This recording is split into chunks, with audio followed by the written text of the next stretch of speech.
Que essa discussão toda, porque Stevenson pode ser ou não ser candidato a governador. Numa pesquisa ele apareceu com 8%, na outra ele apareceu com 15%. A candidatura dele estabelece um novo cenário na sucessão 2022. Stevenson sendo candidato, hoje ele estaria à frente do candidato supostamente mais forte da oposição, que é Fábio Dantas, que tem o apoio do ex-ministro Rogério Marinho, com quem comunga aí a chapa de senador. E aí, com quem compartilha, melhor dizendo. E aí você tem uma outra situação. Rogério está nessa chapa com Fábio Dantas, com vários prefeitos, com lideranças, com partidos de oposição, mas na pesquisa feita posterior ao lançamento de Fábio Dantas, né? Fábio teve duas pesquisas posteriores ao seu lançamento. Uma ele apareceu com 10 pontos, na outra apareceu com 8. Stevenson em uma apareceu com 8 e na outra apareceu com 15, né? Se Stevenson cresce mais do que Fábio Dantas, polariza a eleição com Maria de Fátima Bezerra, que está liderando as pesquisas. E aí ninguém sabe qual é o resultado disso, porque Stevenson tem um estilo diferenciado, um estilo próprio, né? Um universo eleitoral garantido naquele nicho dele que ele construiu, com aquele perfil que ele tem, né? Que alguns gostam, outros não, mas é um perfil dele muito verdadeiro, muito sincero, muito grosso, né? Mas é o estilo dele, é próprio.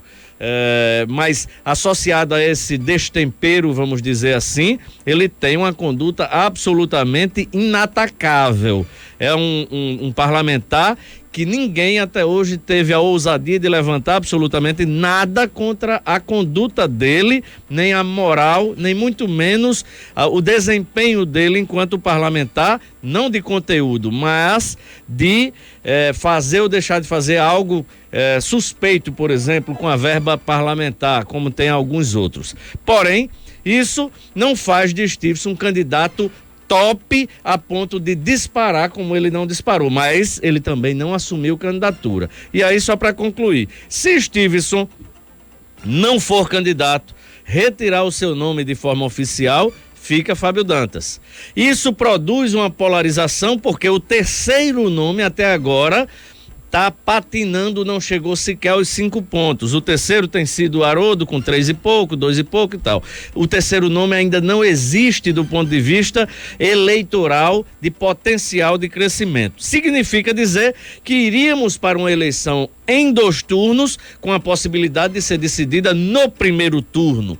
E no caso de hoje, Fátima teria chance de ganhar no primeiro turno para Fábio, pela polarização entre ambos e pela vantagem que ela teria. Isso tudo hoje, tudo isso pode mudar e inverter totalmente os papéis. Com Stevenson é quase como uma garantia de que vai haver eleição em 2 turnos e que a disputa será no segundo turno no final de outubro e não no dia 2 de outubro. Essa foi a leitura que eu fiz ontem também, quando essa notícia foi publicada e rapidamente se espalhou, né, em vários grupos, em vários veículos de comunicação aqui do estado do Rio Grande do Norte.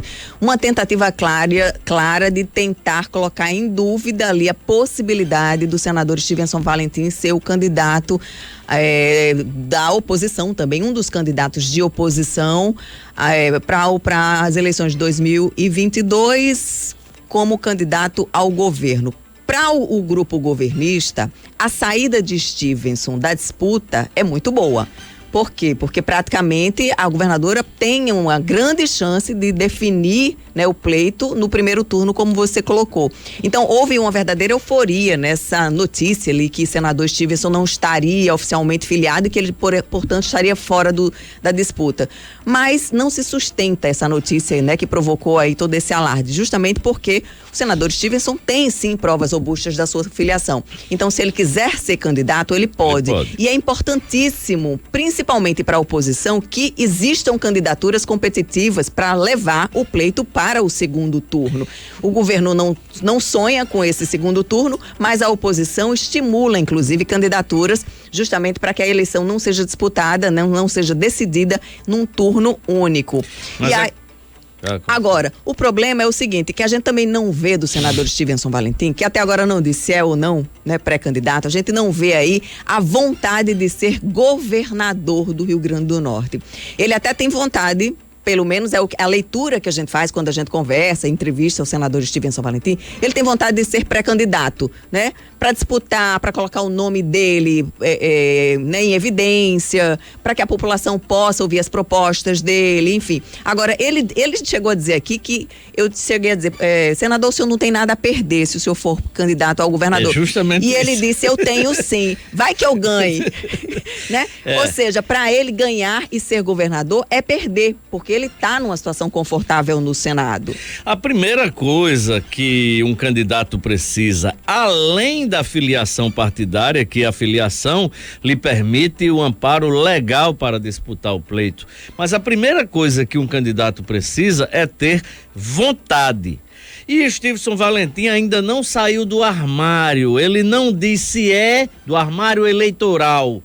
E Stevenson não saiu do armário eleitoral. Ele ainda não disse se é ou se não é candidato a governador do estado. Ele não definiu isso ainda nem para o seu próprio partido. Então é uma situação que a gente vai conviver com isso até perto da convenção, a não ser que ele diga antes. Mas ele fica assistindo toda essa celeuma em torno da candidatura dele inexistente, vai o nome dele para os institutos de pesquisas, ora ele diz, ele acha bom, ora ele acha ruim, ora ele diz que não acredita em nenhum e ora ele agradece, então vai ficar nessa situação. Mas é que eu disse, ele gosta de ser o pré-candidato, o senador gosta de estar ali em evidência, o senador gosta de estar aparecendo e tal, só que ele não tem a vontade de ser de fato o governador, então talvez por isso tenha pesado aí essa decisão se será ou não candidato. Uma outra dificuldade que mesmo que Stevenson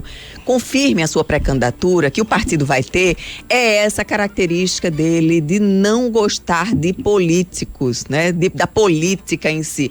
Como é que ele vai sair sozinho, candidato a governador, sem o partido fazer composições, alianças, né? Ele que não é muito aberto ao diálogo com outros políticos, como é que seria essa candidatura? Seria realmente uma candidatura competitiva, sem apoios?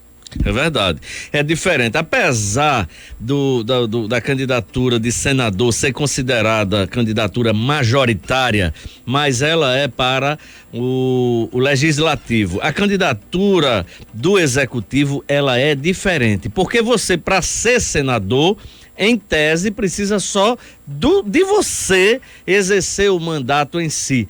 Para governador, você precisa de uma série de situações, inclusive durante a própria campanha, estabelecer o que pensa a respeito de diversos temas do Rio Grande do Norte, como você vai se comportar assim ou assado. E Stevenson não é muito afeito a essa situação de ser, de certa forma, tutelado. Ele entrou num partido, saiu, já brigou, já fez confusão. Ele não gosta muito de ser tutelado e isso termina prejudicando o relacionamento dele com os partidos aos quais ele pertence.